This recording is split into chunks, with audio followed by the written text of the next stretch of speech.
You know, when you've been in a relationship for so long, you start to believe that nothing can ever break it. You get comfortable thinking that no matter how hard things get, you'll always have each other to lean on.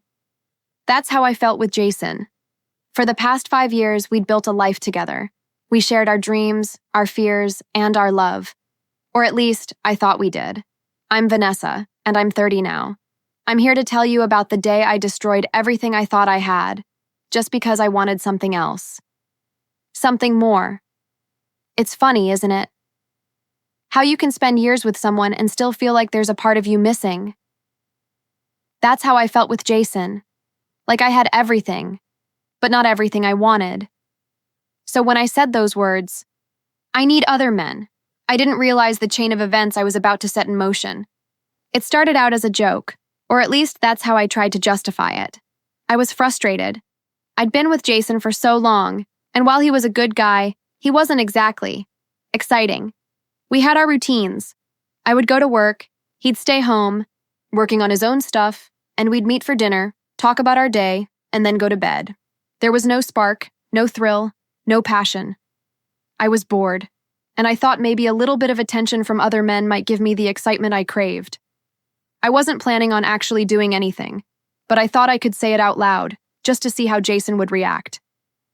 So one night, after a particularly dull dinner, I said it. I think I need other men. I didn't mean it. It was just something I blurted out, half laughing, half serious. But Jason didn't laugh. He didn't smile. He didn't even react the way I thought he would. Instead, he sat there in silence for what felt like an eternity, his face unreadable. I tried to backpedal, laughing nervously. I'm just kidding. It's just a thought, you know? But Jason wasn't laughing. He wasn't joking.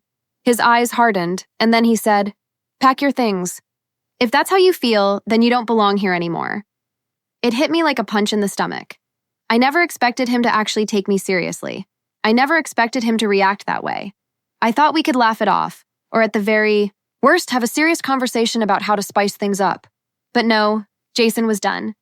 And as I stood there, frozen, trying to make sense of what was happening, he walked away, leaving me standing there with nothing but my own stupidity. The next few days were a blur. I didn't know what to do.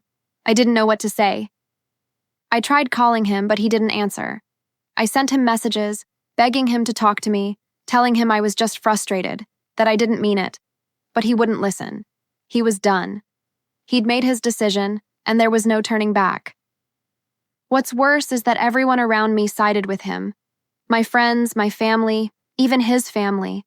They all thought I was the one who had crossed the line. They told me I was selfish, that I had no right to say something like that to a man who had done nothing but love me. And maybe they were right. Maybe I had taken everything for granted. But it still hurt. It hurt that no one could see how badly I was struggling, how lost I felt in the life I'd built with Jason. I couldn't stop thinking about that night. The words I said, the look on his face, the way he calmly told me to leave. I kept asking myself, how did we get here?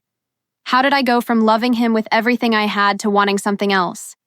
But the more I thought about it, the more I realized that the problem wasn't Jason. The problem was me. I had been unhappy for so long that I had let my own dissatisfaction poison everything. The truth was, I wasn't even sure what I was looking for. Was it attention? Was it excitement? Was it just to prove something to myself? I didn't know. But all I knew was that I had destroyed the one thing that had meant something to me. As the weeks passed, I tried to move on. I tried to date other people, but it felt empty. No one compared to Jason. No one made me feel the way he did when things were good between us. And the worst part? Jason was moving on too. He started going out with friends, meeting new people. He didn't need me like I thought he did. He didn't need my drama or my confusion. He was strong enough to walk away, and in doing so, he made me realize just how weak I had been. I started to realize that Jason had given me everything he had. He had loved me with all his heart, and I had thrown it all away for nothing. He was the one who had been there for me through thick and thin, through my career changes, my personal struggles, my fears. And I had repaid him with selfishness, with insecurity, with words that meant nothing but hurt. the hardest part of all of this was the regret. I had everything, and I let it slip through my fingers. I had a man who loved me, who would have done anything for me, and I told him it wasn't enough. I told him I needed other men, not realizing that what I needed was him. But by the time I figured that out, it was too late. Jason had moved on, and I had no one left to blame but myself. It's been months now. I've done a lot of soul-searching. A lot of self-reflection. I've learned that the grass isn't always greener on the other side, and that the people who love you the most deserve to be treated with respect. I've also learned that sometimes, the hardest lessons come when it's too late to change anything.